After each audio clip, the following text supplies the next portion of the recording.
exhilarating feeling to think you had been in action. And then, let's face it was the only coastal defence battery in Australia that had counter-attacked an aggressor. So it went down in the favour of Fort Scratchley. There's a lot more than just military here. There's a wonderful history of this being the first site where Newcastle was settled.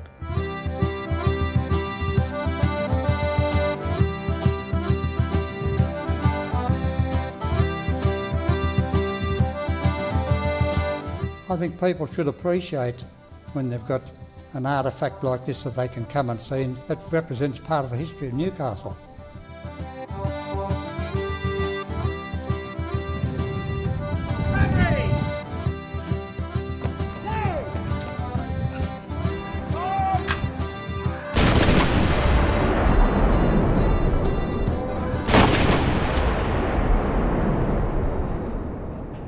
In 1797, on the eastern coast of Australia, Lieutenant John Shortland sketched a river, which he described as a very fine coal river.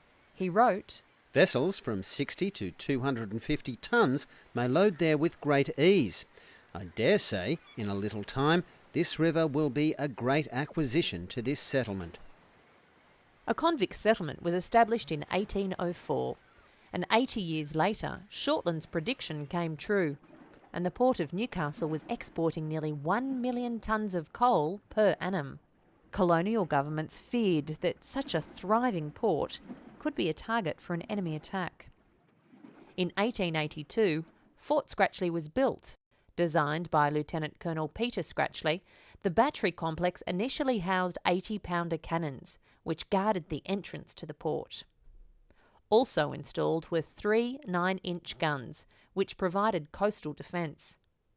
An upgrade 20 years later saw the installation of 4 disappearing guns. The ammunition was housed in the underground tunnels, a safe distance from the guns.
We were concerned that the fort could be lost to us. Federal government have said that unless they could get organisations to take over the fort, they would sell them privately. And we looked around at what we could do to save the fort. And I looked at a lot of plans, and I found architects' plans for units on this site. And I thought, there is nothing that I could see anywhere that would protect us. So we struck on an idea, and we decided to dedicate the fort to all serving and ex-servicemen and women of Australia. And we thought, what better person to get to do it than a Prime Minister? So we had John Howard come up here, and we had our celebrations. It was the 60th year celebration to the fort, the attack on the fort, and then we had the dedication of the fort itself.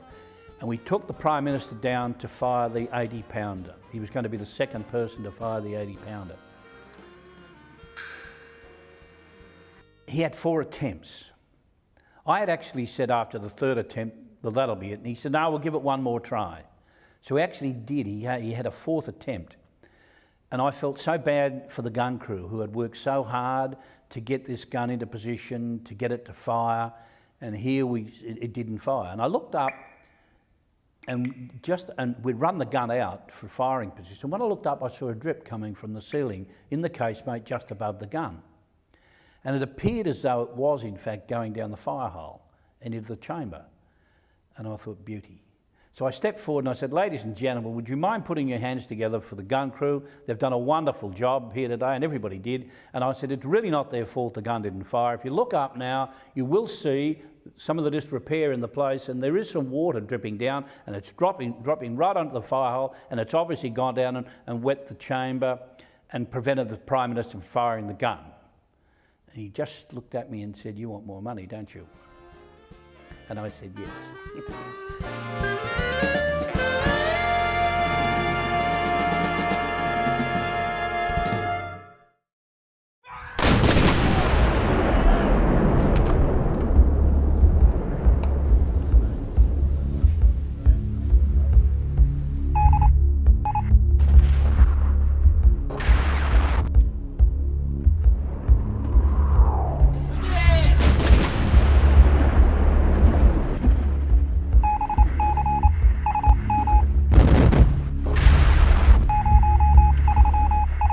We heard the booming and thought it was the BHP. Then we got the alarm to take post. We tripped post, but we knew straight away then that we were under attack. I heard a gunfire, so I leapt out of bed and pulled on my dressing gown and stepped into my slippers and raced from there up to the command post, and I tripped the alarm switch on my way up. The searchlight at Nobby's was attempting to catch the submarine in its beam. Unfortunately, on that particular day, the big high current density light at Nobby's was out of action. It had been replaced by a smaller, low current density light. We couldn't see anything in our searchlights. I reported this to the battery commander, but we could see star shells falling. We couldn't see where it was coming from. Number 3 light said they saw gun flashes, or what appeared to be gun flashes out at sea. Something in the end of the beam, but they couldn't really identify what it was. They didn't know. There was a period of about 7 or 8 seconds where number 3 light brilliantly illuminated the Japanese submarine, and you could see the gun crew working feverishly on the gun, and the next thing, bang, this round came over the top.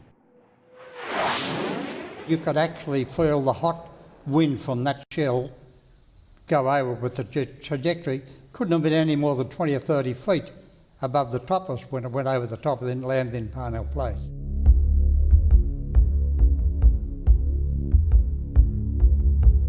Neville's voice rang out, "Oh, Mum, come and look at this one, it's a beauty." And Mum ran out, and then we had boom. Then Mum said, "Quick, Del, get up." I said, "What's wrong?" She said, "We're going to the air raid shelter." The first I remember is the sound of shells, Mum going to the balcony, opening the window, but when she looked out, she could see the star shells going across the sky, and they lit everything up. She grabbed Peter out of bed, took him inside, pulled me out of the big bed. We went down the stairs, and we had just reached the bottom of the stairs when the huge explosion came. It sounded as if the world was ending because everything shook, the glass all fell in, and I remember hiding under the stairs because we were not game to go to the public air raid shelters, which were in Parnell Park, because we would have had to cross the road where the shells actually were landing. Stan Newton was an off-duty soldier trying to get back to the fort. He describes what it was like to see the shell explode in Parnell Place. Great shower of sparks brought down the high tension wires. Momentarily I had time to see the thing starting to roll towards George Lowe's shop. Thank heavens it didn't go off immediately, or it might have been a different story. I think uppermost thought was to get back to your post on duty, and I headed straight through up into the fort. Somebody else noticed that I was bleeding pretty badly, and a piece of shrapnel just lodged in between the eye and the nose. My position was near the controls on the right-hand side of the breach, but I used to be in a position to look beyond the shield and sort of focus on where the target was And that's where I could see the Ruby going like a bat out of hell to get out of our line of fire. A stray ricocheting shell from us could have been to its detriment. We were at open sights on the gun. We weren't given any range or bearing or anything. It was just fire at the point of impact from where these flashes were coming from. The actual layers are using their sights the same as you would a rifle. They're actually focusing straight at the target. And that's the way that action was carried out that night, at gunfire. As soon as I got number 1 on, number 2 on, I ordered gunfire. Examination officer, Lieutenant Commander Jack Burgess, came the next day up to the fort and told me that the rounds, the salvos we'd fired, went clean over the Ruby. But we have his assurance, and others who were on duty with him, that the first salvo landed minus and the second landed plus, which is over the target, which is confirmation of the assumption we made when the vessel stopped firing that we had got him within a bracket. We immediately corrected for our next 2 rounds and we got them away within another 30 or 40 seconds. But the old Japanese bloke was too smooth for that, he got out of sight. And our battery commander received word then from Colonel Dobson to open fire. He said, well, I bloody well have.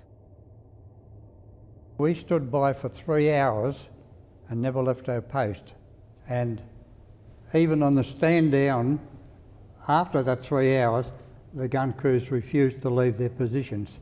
They stayed up there, hoping for another whack at this bloke that had had a go at us.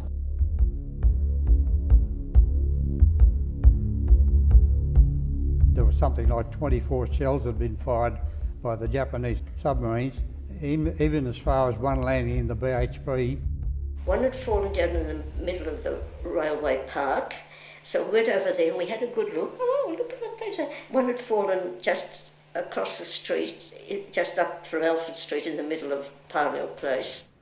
The shell hole wasn't all that deep because having hit the bitumen and the hard packing underneath, it wasn't a huge hole, but because it had been an armour-piercing shell, the shrapnel had gone everywhere.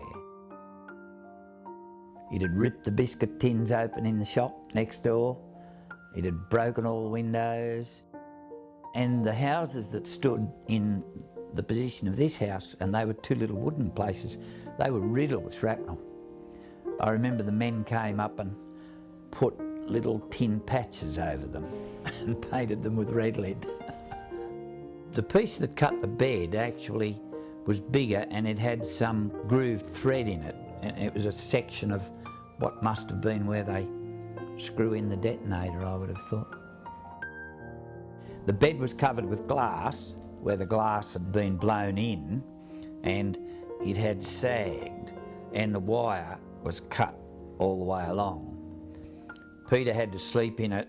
It was straightened up and tied with fencing wire because you couldn't have got a new iron bed then. So he slept in it for the rest of the war with it darned with fencing wire.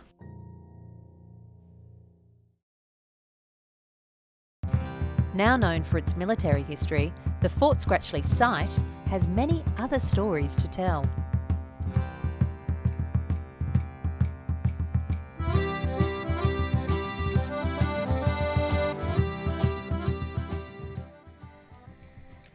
Newcastle to the Awabakal people was known as Mullabimba, the place of sea ferns. Many Aboriginal people in this area were over 6 foot and extremely impressive in their physique and well-being. Newcastle, prior to white settlement, was a virtual paradise of plenty. Food like wallaby, kangaroo, possum, snake, goanna, duck, wild bird, but also the marine environment. And a whale was a sign of a great feast. Messages would go to all the clans who were invited to come in and share the feast of the bounty of a beached whale. The Awabakal people were so aware of their environment and the changes in the seasons and the food cycles, and they knew to the exact day and time when the mullet run would come around the headland, and a cry would go up and all the people would go into what was the beaches of what is just now Newcastle Harbour, The men were with spears and the women with nets, and the mullet rum was so thick you could practically walk on it. In the 1820s, the authorities and the convicts were assigned to blow the top off Nobby's Island and erect a breakwall. Now, the Awabakal people impressed that they should not touch the island because inside dwelled a giant kangaroo. And this would certainly upset this spirit kangaroo. The story was that the Awabakal said this giant kangaroo had previously raped a female wallaby. He was chased to Mullabimba, which is Nobby's beach, and there was a great dense sea fog. Now, the kangaroo entered the sea and he escaped from the pursuing wallabies. They lost him where he went, and he'd swam out to the island, and he burrowed himself into Nobby's Island and he hid within its depths. And he never returned to the mainland because he knew that if he did, the wallabies were there and they would kill him. Periodically, the Awabakal said that the giant kangaroo would bang his tail, you know, in his frustrations of being imprisoned on the island, and this would cause all the rocks to fall in Newcastle. And up until 1989, no one took any interest in the Awabakal story, but after 1989, when the earthquake struck, they certainly took a lot more interest in the Awabakal story of the giant kangaroo that dwelled within the depths of Nobby's Island.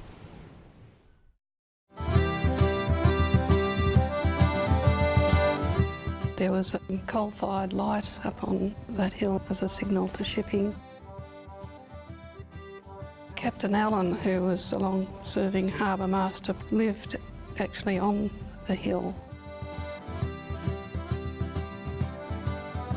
I'm the great-granddaughter of Captain Henry Newton, who joined the pilot service in Newcastle in 1873 and rose through the ranks to become harbour master in 1885.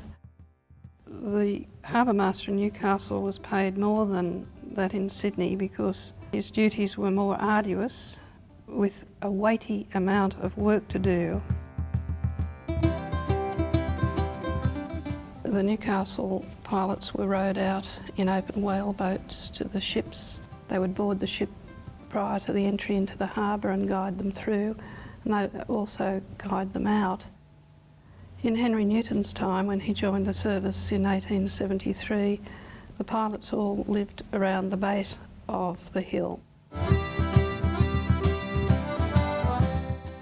Businesses would have a flag for their ships coming in. The signal master was responsible for firing the 1 o'clock gun. The signal man retained the responsibility of sounding the signals for the lifeboat. So when the lifeboat was to be launched, they would fire 2 guns. And if there was a ship on fire, they would fire 3 guns. When they built the fort originally, the signal station was moved to Nobby's just temporarily and then came back. But in 1892, they built 2 new observation posts on Fort Scratchley, which interfered with the view of the lookout man. But they found that by using a step ladder, the lookout man could still see, so they decided not to object. Colonel Taylor, who was the Royal Engineer, he wanted the pilot service to leave Signal Hill altogether, and apparently he claimed that the signal posts and flagstaff provide a target for an enemy attack. The Marine Board just wrote back saying, well, if that happened, we could just cut the masts down in a few minutes, and they didn't hear any more. So they remained there until 1914 when the station was moved to Nobby's.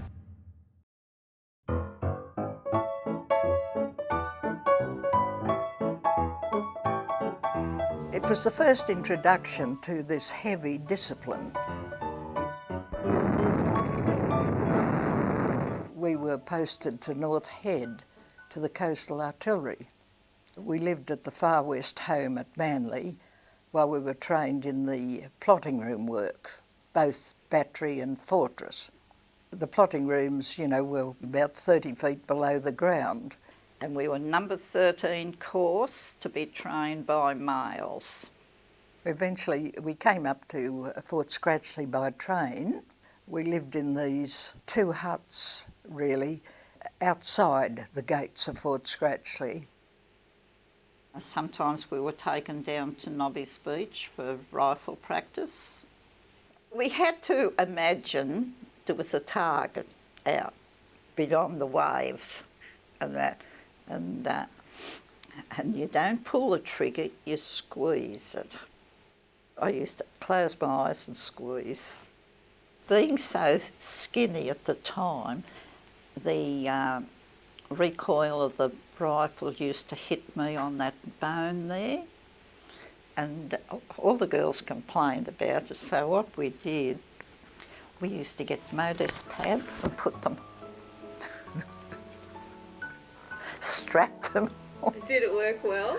Yeah, we never had any bruises, believe me.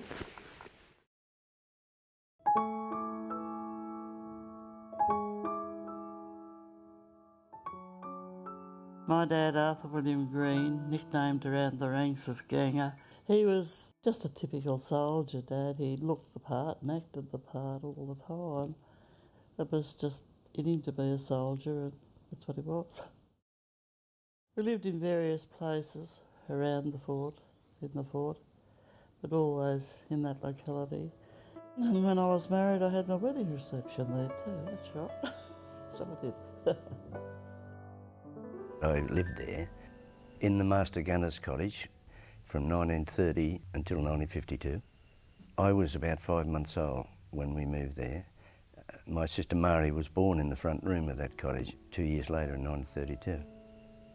I envy Mari when she said I was born in that house. I wish I'd been born there. It'd have been the cream on the cake, I think. To walk through there with my father, you had to put slippers on so that you didn't cause any friction. I can still smell rope, coiled up, hemp sort of a smell, and the shells with their coloured yellows and reds and standing up alongside the wall as you walk through, and the semi-dark with the lights just in above your head and the roundness of the tunnel. My dad's name is Martin John Laffey. He was a master gunner first class, which wasn't too common in those days for a bush boy who only went to 6th class.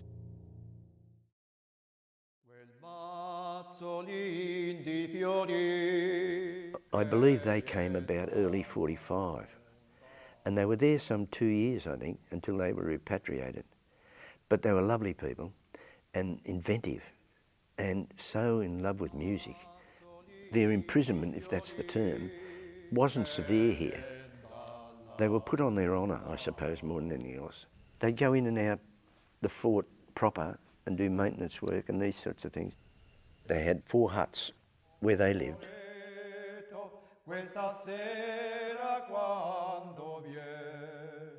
As we used to walk through the top gate down to go to work in the morning, we'd be serenaded.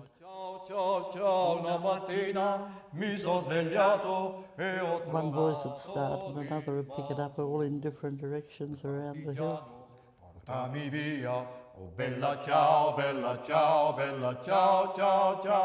And I had one particular friend, Bruno Siniego, who came from Milan. Bruno, for example, fought the war on torpedo boats. And in fact, he made me one out of tin. And I regret that I didn't meet him again. I couldn't write to him because I didn't know his address. And suddenly they were shuffled, gone.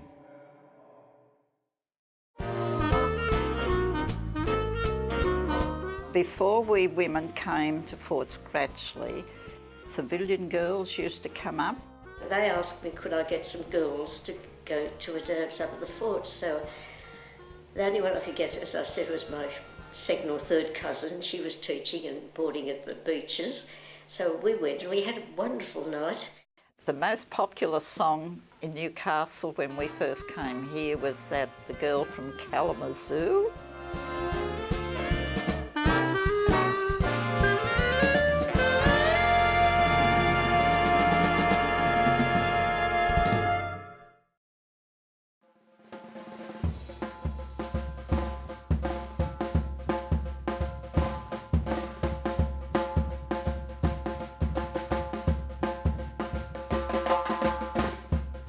first bivouac, we come up here, they had the guns were up here in long-term storage. They were all pulled to pieces, everything you could get off them was off them, and put down below in the magazine. It was all greased and wrapped up and put away. So I sat back and watched them. They were trying to put the gun together, trying to put the breech together, and I tell you, they were having a hell of a job. They never had a clue. They left parts out, so I got sick of it. And he said, for Christ's sake, let me get in there. Roy Hitchens sidled up to me and he said to me, how do you know so much about them? And I said, well, I used to be a district gunner at Queenscliff. And he said, oh, good God. There's a fair bit of technical expertise in artillery.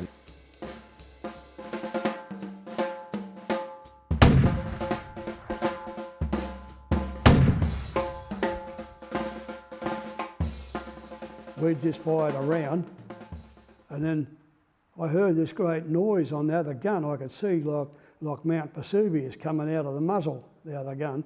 It was all these sparks stuff flying out of the gun. When they elevated the gun, the shell dropped back because they hadn't rammed it properly. Instead of just putting shells into the 6-inch guns, they had this device that had a breech on it, and you'd pick up this lump of steel, which is about 100 £, you'd put it on the loading tray and you'd ram it home. Then you go around, pick it up, bring it around, wait for your turn to come and do it again. And you had to ram it properly, otherwise the shell could come back when you elevate the gun, which happened on number 2 gun. All these fireworks went out the front and the shell was spinning round in the chamber. And as it spin round, it went forward and the pressure sent it off and it just dropped a couple hundred yards out into the sea. But it made a hell of a noise and it frightened everybody. The practice shot we used is identical with the real shot. It just didn't have a charge in it. There was normally an ad put in the paper and a notice to mariners also, because we had to close the range, as it was called, out to sea. The little soldiers that come round on the front door and there's going to be a firing, you practice, will you open your windows? Now and again you'd see another crack and think, oh, that's the guns done that.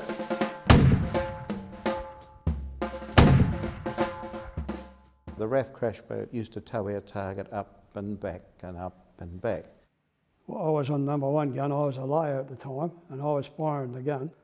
And another order come over, number 1 gun go to bearing, it was down south. We were firing the target up this other way. And then they reported it was on bearing, and they said, fire, come over the amplifier. Well, I was looking through the telescope and I couldn't see nothing. I reported to the number 1 target obscured. He got through on the telephone and said, target's obscured. And they hung up and over it come again, number 1 fire, target obscured. Someone stuck their head out the window, the bow piece, for Christ's sake, fire that gun. So I squeezed the trigger, and just as I squeezed the trigger, I was looking through the telescope and I could see a bow of a ship just come into the telescope. And if it been another coat of paint on the bow, it would have hit it. The shell landed right in front of it. And a splash of water 60 feet in the air, and the ship sailed through the splash. We did set fire to the hill once with a 6-inch gun.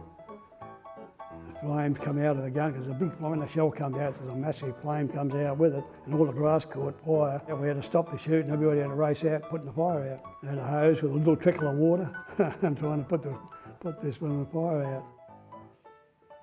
1962, there was another reorganisation in the Army and they did away with coast artillery.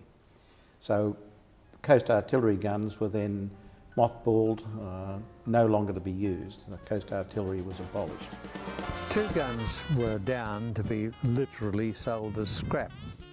Common sense prevailed and they were moved to King Edward Park and mounted there without their pedestals. They were up there for years, and I had looked a couple of times and they were rusting away and people were pinching things off them. The unit then became equipped with 40mm Bofors guns. Bofors is an anti-aircraft quick firing gun. It can fire, probably 120 rounds a minute. Most of our firing here for weekend type firing, we did go to Fort Wallace and fire out to sea.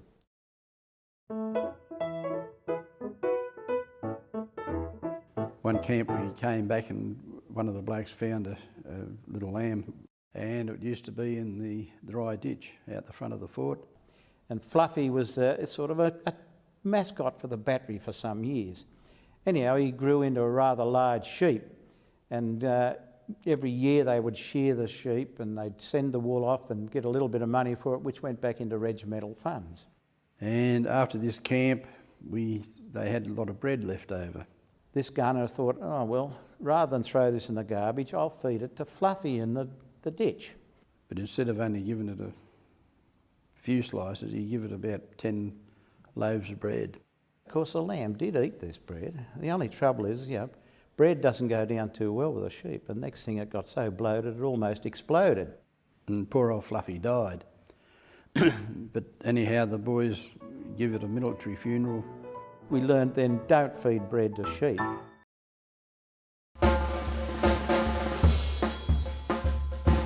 General Stevenson at the time came up and we had a bit of a talk, and he said, oh, you'll be all right at Adamstown. And I said, what are you talking about? And he said, oh, well, we're closing the fort and you're going to Adamstown. And that was the first I'd ever heard about it. The fort was closed in 1972 and there was nothing done here till at least 1978. And in that time, the vandals got in, the drunks got in. It was let go to rack and ruin. In 1974, an urban study recommended that Fort Scratchley be developed as a museum, open-air theatre, restaurant and community arts centre. It was an ambitious plan, and only 3 of the ideas eventuated after the Newcastle City Council leased the site in 1977.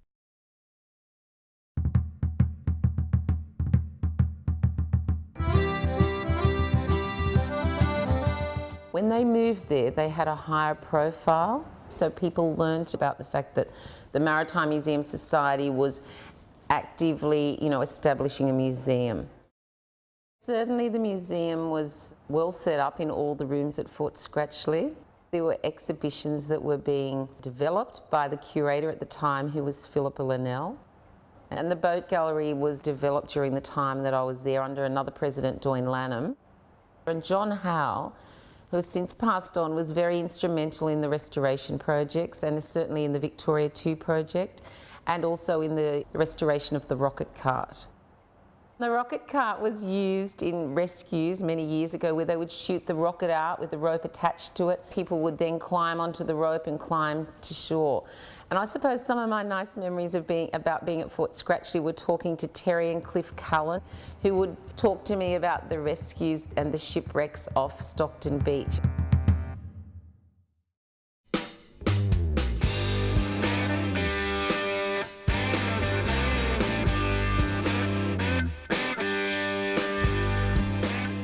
The war in the Pacific is over, and the shores of Japan are strewn with the wreckage of the Imperial Japanese Navy. But the threat to Australia in this total war effort has been great. Well, thank goodness it's nearly over.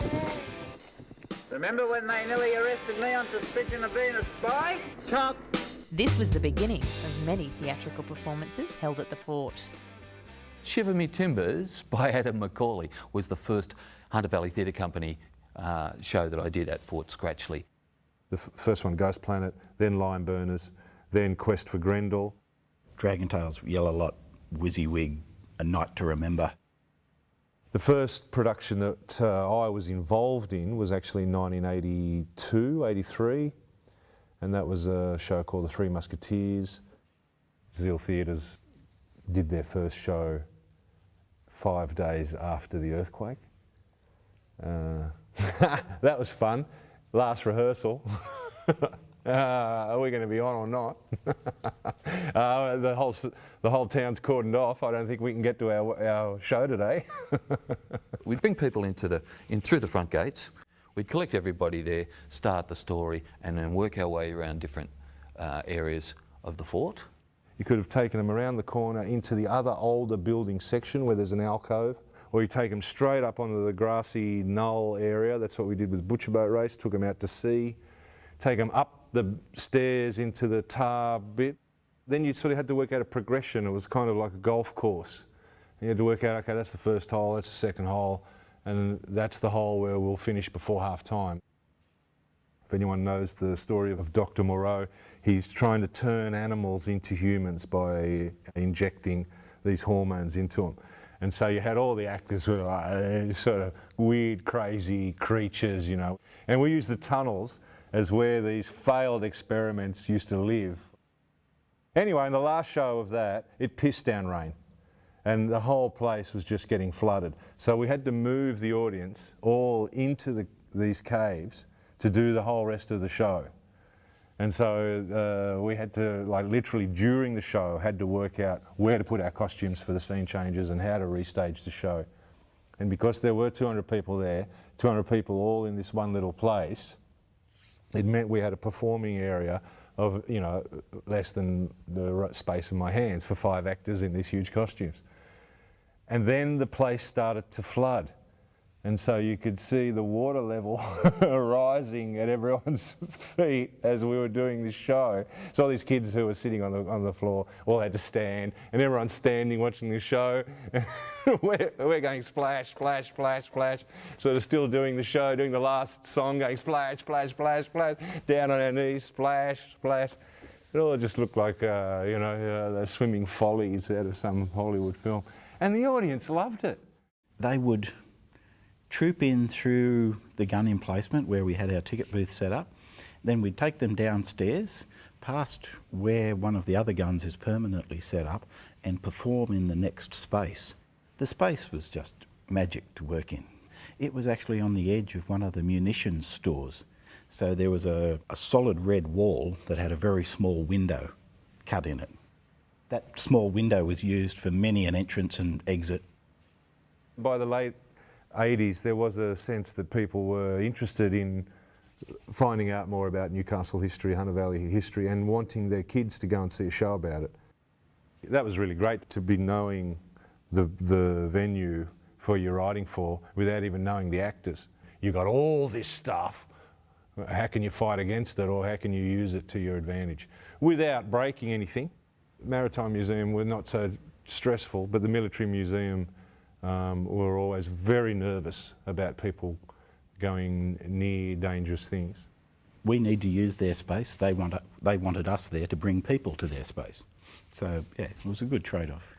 We would do 3 shows, and our last show had to finish by, I think, 3 o'clock in the afternoon, so that we could then bump everything out of the space, like completely clear the space every day, so that the Military Museum could do their tour of the tunnels that started at 3 o'clock in the afternoon. So it was an environment where you kept you on your toes. I still think to this day that a lot of the work at Fort Scratchley was so eye-poppingly stunning. And we only scratched the surface, I think, with what could be done there. And it would be really great to see that reinvigorated somehow when the redevelopment is finished. This sketch shows the coal seam under Signal Hill. Originally mined by convicts in 1804, these were the first coal mines in Australia.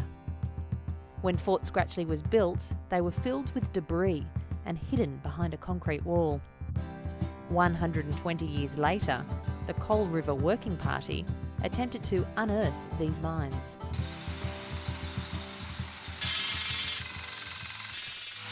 What we had first off is some coal that was is the top of the seam, and it's probably poor quality coal, and they didn't actually mine it. After we went through a small layer of coal, we actually went into a void, and the void would have been the coal that was taken out, and then we actually pushed the rods further and we found the bottom of the void. By the historical records, that's how much they actually mined. So it's so exciting that we've actually found it on our first hole. We cannot believe it. The best thing is that the roof coal being intact shows that, at least in this area here, the workings haven't collapsed, and so there's a real prospect there for actually exposing the workings and having a look what's in there.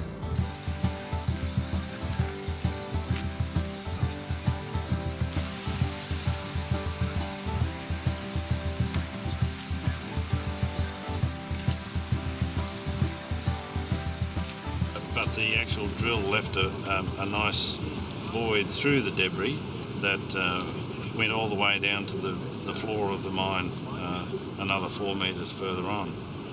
So we're very lucky, I guess, that the void in the actual debris stayed open for us so that we could actually put the camera through and have a little bit of a look at the debris that's in the mine.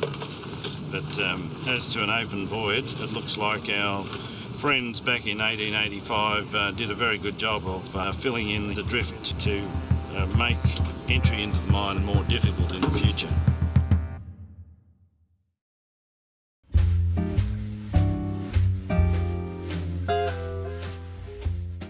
The concept by the Fort Scratchley Society was to bring them back, and they did it, and much to their credit. But there was a difficulty because the pedestals had been taken away. I knew of a couple of pedestals that were down in Sydney at George's Heights. They dug all the sand out and the concrete and put the pedestals in, and they sat them on top of the pedestals. And still couldn't move them because there was no pivot inside. And they found out there was a pivot over in Perth. BHP brought it over here for us and brought up here, and they sent it out and got 2 made. They put bearings in it and the top of it and everything, and they could move the guns then, so they're quite good. And then they told me they're going to fire them, and I said, "You're mad."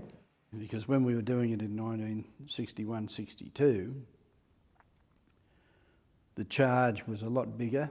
And they make a hell of a bang and a whack when they do go off.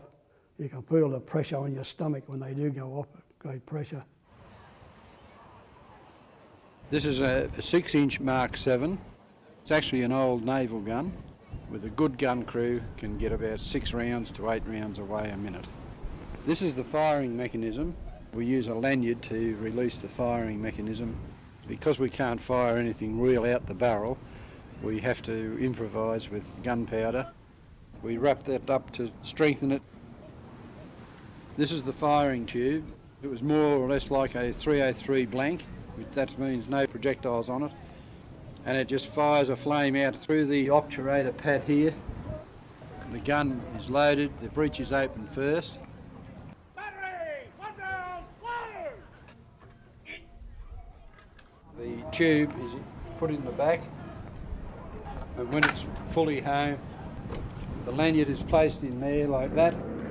And when the gun's going to fire, the lanyard's pulled, the tube goes off, ignites the cartridge in the back, and the big bang comes out the front.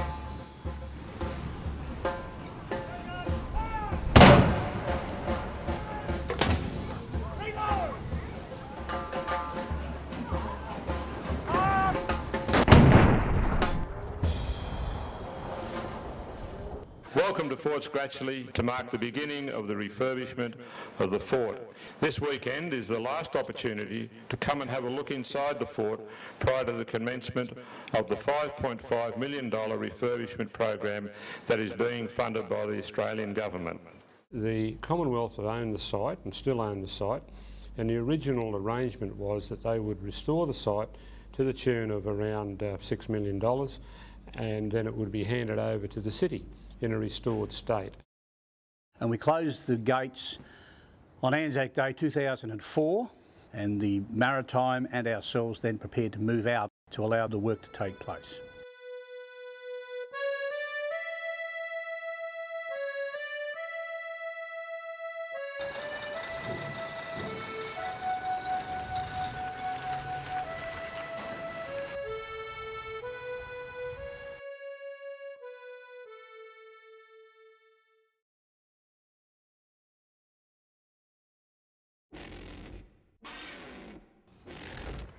This fort's just deteriorating at a great rate. The vandalism is unbelievable. This is the door lock, and it would have taken a tremendous amount of effort to smash this to the extent that it's been smashed. This is timber that was provided to the fort in 1882 for the structure, and it's old cedar timbers that you don't get anymore. Irreplaceable. And if the destruction continues to occur at the rate it is, it's going to cost more to fix the vandalism problems than it is to do the restructuring of the site.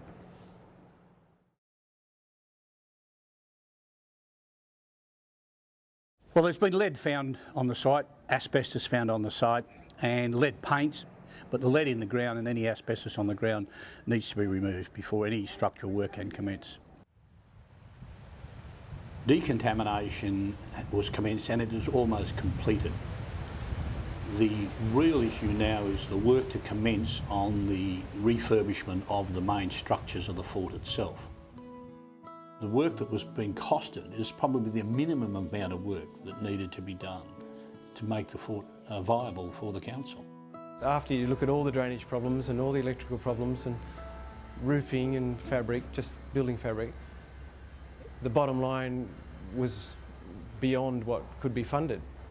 I'm delighted to announce a further $4 million for the restoration of the historic Fort Scratchley site. This extra funding brings the total Commonwealth commitment to almost $10 million and will ensure the site is restored in a manner that befits its special place in Australia's military history. The 2-year gap meant that at first everyone just had to refresh their memory, and then we had to ascertain the difference between the tender and the damage that had happened during the 2 years of closure.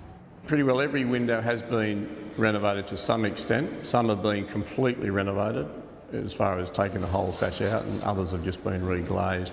So as far as a new window, I mean, you could virtually put the cost of it $1,000 per window, and there would be over 100 windows easily. A lot of the budget here is new fire services, drainage, new power, a substation, buried membranes that we've used to protect the tunnel system and the casemate. There's a lot of money in the ground on this site, and the visitor will come here and not be aware of it, and that's a success.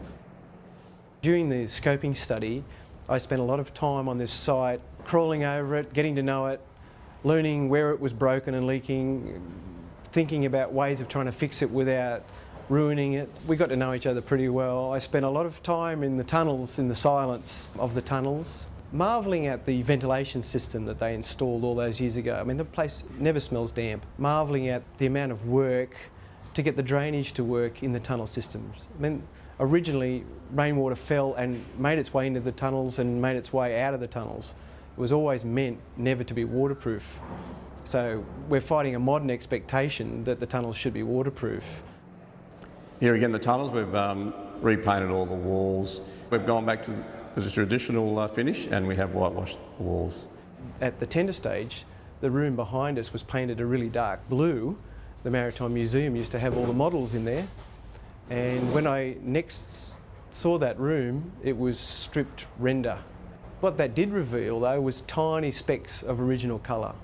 As a result, the colour schemes that went out with the tender aren't the colour schemes that are on the walls now, because we have evidence of some of the colours that probably made up 8 or 9 coats of colours. I mean, the Army had plenty of time to paint. The Master Gunner's Cottage was pretty well trashed. Everything was broken inside, all the wall linings gone.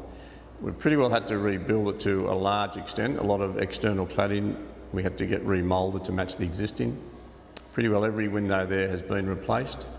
All new wall linings internally, just try and bring it back as it was in the beginning. The observation post here again, there was pretty well nothing left of it by the time we got to it. There was remnants of the old brass windows.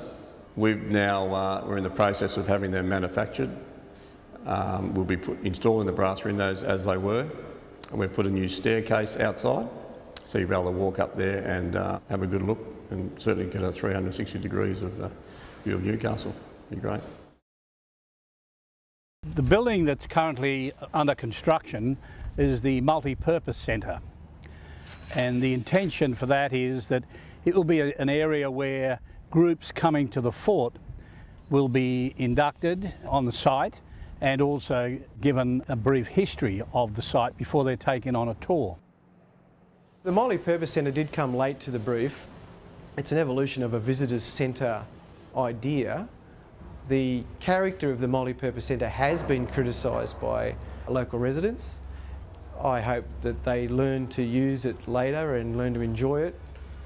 They may not understand that the use of concrete was about trying to create a new building that replicated the fortress concepts and aesthetics of the existing buildings.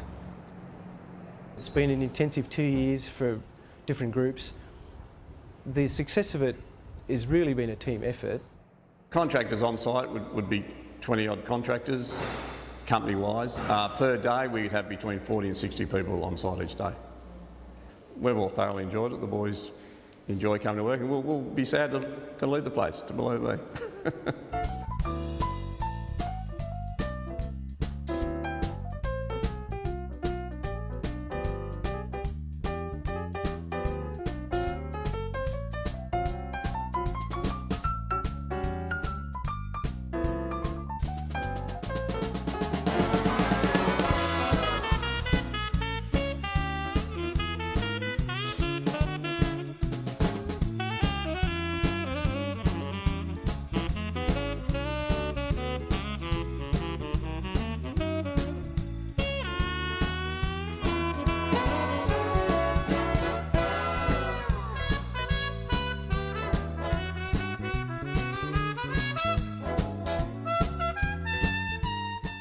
Press, yeah, that was another delay on the job, you could say, because the press required access into the site. It was pretty hairy. It was just a huge mist out on the horizon. Suddenly one of the guys ran down and said, "You're not going to believe what you're seeing. There's this huge ship just coming out of this mist and landing on the beach." It was quite spectacular and quite dangerous. It was blowing a gale, and we sort of got some photos up the top there, but we were hanging onto the fence.